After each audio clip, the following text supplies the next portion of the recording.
The opening words of Scripture are among the most familiar in human history. In the beginning, God created the heaven and the earth.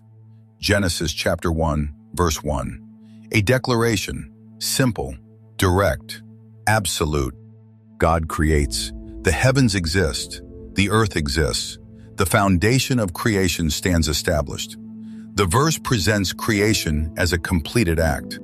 Yet immediately afterward, the narrative presents a very different picture. And the earth was without form and void. Darkness upon the face of the deep, the Spirit of God moving upon the waters. For many readers, the transition appears seamless. For others, it raises questions. Why does Scripture move from a completed act of creation to a world described as without form and void? Genesis 1:1 describes creation. Genesis 1:2 describes condition. The text records what is. It does not explain how that condition came to be, nor does it tell us whether any span of time exists between the two verses. This silence has led generations of readers to ask whether something may exist between these two statements that Scripture chooses not to explain directly. The purpose of this chronicle is not to argue for an answer. It is to examine why the question exists. One of the most frequently cited passages appears in Isaiah. He created it not in vain, he formed it to be inhabited. Isaiah 45:18. The phrase "not in vain" has drawn attention because the Hebrew word translated vain is the same word used in Genesis 1:2 for without form.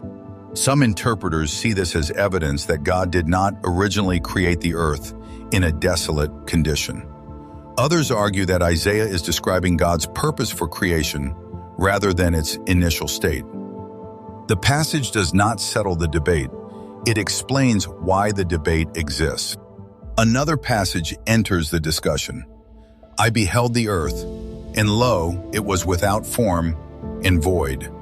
Jeremiah 4:23. The language mirrors Genesis 1:2. Yet Jeremiah is describing judgment and desolation.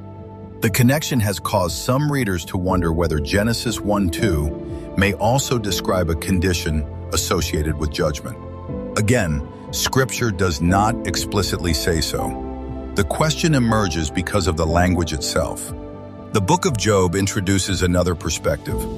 Where wast thou when I laid the foundations of the earth? Job 38:4. The emphasis is not chronology, it is authority. Creation belongs to God. Its origins remain beyond human observation. Perhaps the most important observation is that Scripture never attempts to explain the transition between Genesis 1:1 and Genesis 1:2. The text simply proceeds.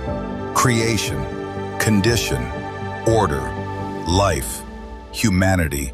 The mystery exists because the silence exists. Whether these verses describe consecutive moments or events separated by an unknown span of time remains a subject of debate. The question has endured because Scripture presents two verses, two conditions, and very little explanation between them. And before we can ask what happened between the verses, we must first understand the words used to describe the condition of the earth. The Chronicle continues.